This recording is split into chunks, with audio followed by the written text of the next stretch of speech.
Bonjour à tous et bienvenue sur la chaîne Jo. Alors aujourd'hui nous allons faire un test de la Hangwatt F1 New 2025. Donc elle a une batterie de 18,2 Ah, un moteur 2000 watts en crête et 700 watts en bridé. Ici vous avez les commandos.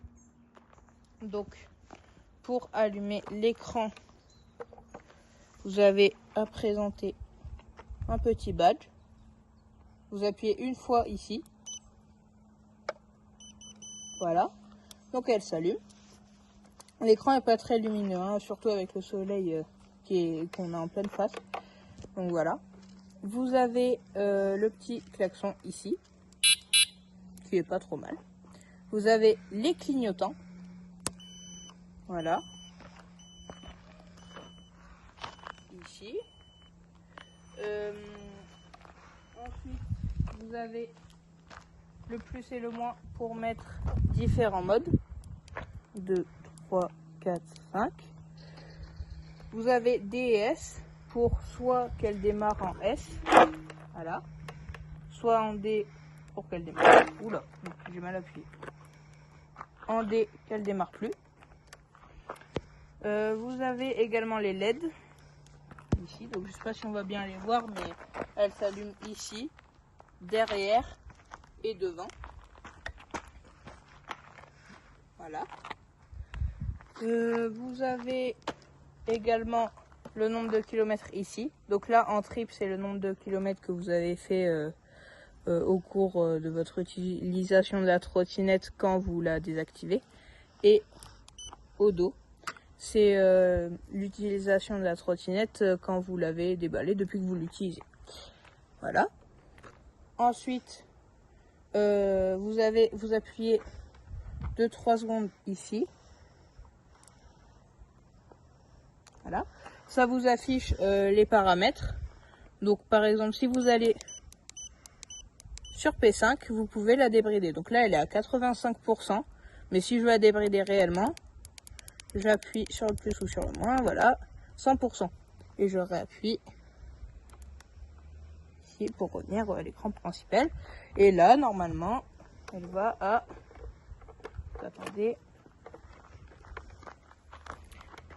Donc vitesse max relevée, pleine charge, 63 km/h. Ce qui est énorme, et du coup dessus vous faites à peu près du 55 à peu près, 55 km/h. Voilà, vous avez aussi également, j'ai oublié, les suspensions avant et arrière, donc fourche et un peu comme des suspensions ressort pour l'arrière. Vous avez des freins à disque également qui freinent vraiment bien, hein. Vous voyez, ils freinent pas mal. Voilà. Et quand vous freinez, vous avez des petites lettres qui s'allument. Voilà. Pour prévenir celui qui est derrière. Voilà. Passons à la partie suivante. Donc maintenant, on va voir ces suspensions. Donc regardez. Elles sont vraiment très bien, hein, vous pouvez bien sauter dessus, quoi. Et puis sur les terrains, elle marche très bien. Ensuite, donc l'accélération, on va voir tout de suite.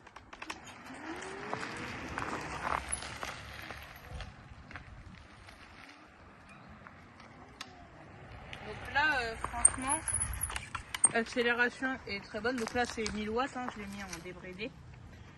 Donc, et même les freins sont vraiment très bons, hein. Vous avez vu, j'ai pu facilement freiner.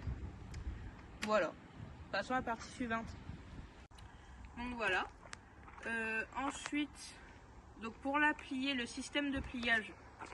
Donc moi j'aime pas trop ce système parce que la plupart du temps il vous fait avoir du jeu sur la potence. Donc là vous voyez il y a un petit peu de jeu, mais bon, franchement c'est pas trop désagréable. Donc pour la plier, bon je vais pas le faire parce qu'après c'est un peu galère, mais vous tirez le levier rouge comme ça, vous le plaquez sur le deck. Ensuite ici, là, derrière, vous avez un petit bitonio en fer, vous le poussez Et là, vous avez juste à plier votre trottinette et elle se bloque automatiquement pour la prendre.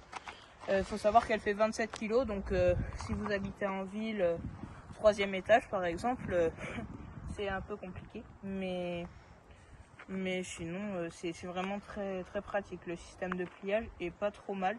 Après, ça fait donner du jeu, mais ça va. C'est raisonnable.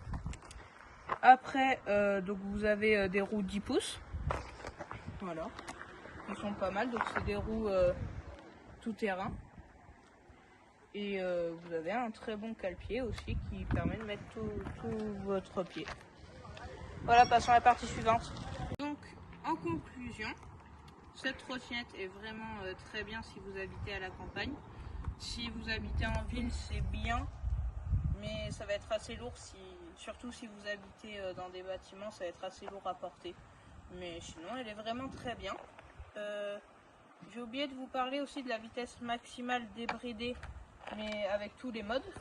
Donc, en vitesse 1, elle va à 16 km/h, vitesse 2, 23 km/h, 3, 35, 4, 47 et 5, 62, 63. Donc c'est vraiment puissant. Pour moi, les suspensions sont vraiment très bonnes. Moi j'aime bien les poignets aussi qui prennent toute la paume, je trouve ça très confortable. Les freins sont très bons aussi. Le garde-boue est très bien. J'ai pu par exemple rouler sur une flaque d'eau, moi ça m'a pas mouillé quoi. Enfin c'était vraiment, ça protège bien.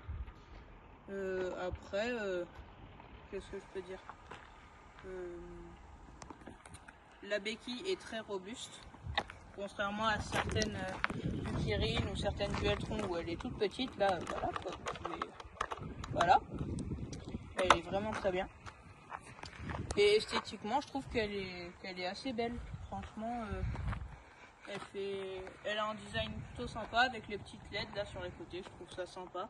Surtout la nuit, quand il fait noir, j'ai déjà pu la tester et franchement, c'est pas mal. Les LED fonctionnent très bien. Voilà, c'est la fin de cette vidéo. N'hésitez surtout pas à vous abonner à Joe-J4S et je vous dis à bientôt pour une nouvelle vidéo.